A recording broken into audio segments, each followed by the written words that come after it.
সেদিনকে আমরা শ্রাবণ মাসের শেষ সোমবার দিনকে চলে গিয়েছিলাম আহেরিটোলায় মোটা বাবাকে দর্শন করতে। আর সে শ্রাবণ মাসে বাবাকে আমরা পুজো করতে চলে গিয়েছিলাম। তাই আমরা সবাই মিলে চলে গিয়েছিলাম শ্যামবাজারে নেমে আমরা অটো ধরেছিলাম। তো সবাই আমরা ছিলাম, আমি ছিলাম, আমার বান্ধবী ছিল, আমার বান্ধবীর মেয়ে ছিল। আমরা সবাই মিলে আমরা চলে গিয়েছিলাম আহেরিটোলা। আরও অনেক জায়গায় গিয়েছিলাম, এক এক করে সব কিছুই আপনাদেরকে ভিডিও মারফত দেখাবো। তো আগে চলুন দেখাই আপনাদেরকে মোটা বাবা। এই মোটা বাবা কিন্তু উত্তর কলকাতায় মোটা বাবা বা বুড়ো বাবা নামেই কিন্তু উনি বিখ্যাত। এই মোড়ের মাথা থেকেই আমরা কিন্তু অটোটা ধরেছিলাম।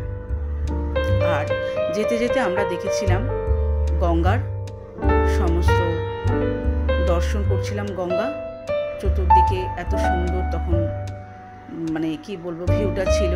আর চতুর্দিকে মেলা বসেছিল, সেই মেলাগুলোও আমরা দেখতে দেখতে গেলাম। আর প্রচণ্ড ভিড় ছিল, মানুষের সমাগমও ছিল প্রচণ্ড।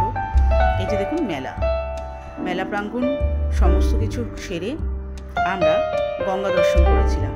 গঙ্গায় এই আর কি মাথায় জল ঢল দিয়ে আর গঙ্গা জল তুলে আমরা চলে গিয়েছিলাম মোটা বাবাকে দর্শন করতে। এই মোটা বাবা কিন্তু এই আহেরিটোলায় যেখানে বাবা ভূতনাথ অবস্থিত, মন্দির অবস্থিত, তার ঠিক বিপরীতেই একটা গলি আছে, সেইখানে কিন্তু এই মোটা বাবা বা বুড়ো বাবা থাকে। 16 মোহাম্মদ রমজান লেনে এটি কিন্তু অবস্থিত। আটচালা মন্দির সম্ভবত 1794 সালে, আজ থেকে প্রায় 200 বছর আগের এই মন্দির হাটকোলার মদনমোহন দত্তের দুই ছেলে রসিকলাল দত্ত আর জগন্লাল দত্ত প্রতিষ্ঠিত করেছে। মদনলাল ছিলেন সেই সময়ের ব্রিটিশের গণ্যমান্য ব্যক্তি। আর এর যে ভাস্কর্য ছিল সেটি করেছিলেন শ্রী গদাধর দাস। আমরা যেতে যেতে দেখলাম একটা লোক কিভাবে দেখুন অবলা জন্তু সাপটাকে ধরে রেখে আর তার জন্য সবার কাছে টাকা চাইছে। এটি কি একটা প্রদর্শনীর জিনিস বলুন তো? অবলা জীবকে এইভাবে ধরে রেখে কেন এগুলোকে এরকম করে শাস্তি দিচ্ছে? তারা তো বন্য জিনিস বনেই সুন্দর, কেন এরকম করে তারা পয়সা উপার্জন করছে? আমার না এগুলো দেখে আমার ভালো লাগলো না। আপনারা কে কি বলেন ভালো বলুন। এগুলো মন্দিরে ঢোকার আগে আমরা কিন্তু এই একটা ছোট্ট মন্দির আমরা দেখেছিলাম। এই যে দেখুন শিবলিঙ্গ, সেখানে কিন্তু আমাদের বজরংবলী ছিল, আরো কত কি, কত বড় লাইন দেখেছেন, কত লোক ছিল সেখানে। আর এই বটবৃক্ষ একদম আষ্টে পিষ্টে এই মন্দিরকে করে রেখেছিল, এইভাবে বেষ্টন করে রেখেছিল, এত মজবুত ছিল যেন দেখে মনে হচ্ছিল যে বাবার জটা দিয়ে বাবা এইভাবে তার মন্দিরকে ধরে রেখেছে।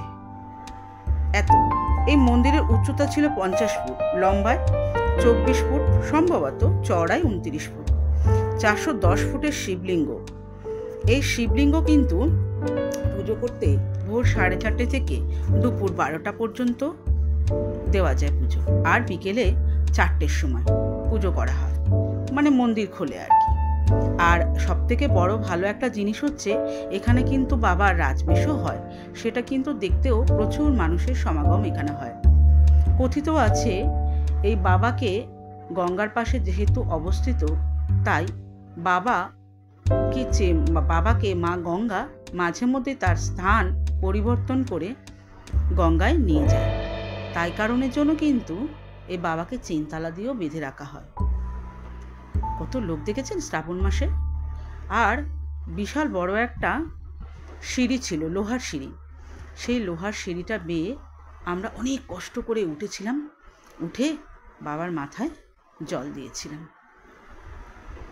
এত তাড়াহুড়ো করে না মন্দিরটাকে কি করব বলুন, এত ভিড়ের মাঝখানে ভালো করে অস্পষ্টভাবে হলেও জানি না কিভাবে আপনাদেরকে দর্শন করালাম। আমিও এইভাবেই দর্শন করেছি, প্রচুর মানুষের সমাগম ছিল। আর আমি খালি একা দর্শন করব, তাই কারণের জন্য আপনাদেরও কিন্তু দর্শন করানোর জন্য এই ভিডিওটা করেছিলাম। এই মন্দিরের এই শিবলিঙ্গ কিন্তু শুনেছি মানে দিনের দিন কিন্তু বাড়তে থাকছে। এই আটচালা মন্দির এত সুন্দর দেখেছেন? এই মন্দিরের সমস্ত চতুর্দিকে কত মোটা মোটা শিকড় বাকড়, বটবৃক্ষের শিকড় বাকড় এইভাবে কিন্তু জড়িয়ে রয়েছে। আর অনেকে আবার মানসিক করবার জন্য সব কী সব করে রেখে গেছে। যাই হোক, আমরা এই সমস্ত সব কিছু দেখলাম, খুব ভালো লেগেছিল। আর ভিডিওটা যদি আপনাদের ভালো লেগে থাকে তাহলে পরে একটা লাইক, কমেন্ট আর শেয়ার করবেন। সবার কাছে এই অনুরোধটাই রাখলাম।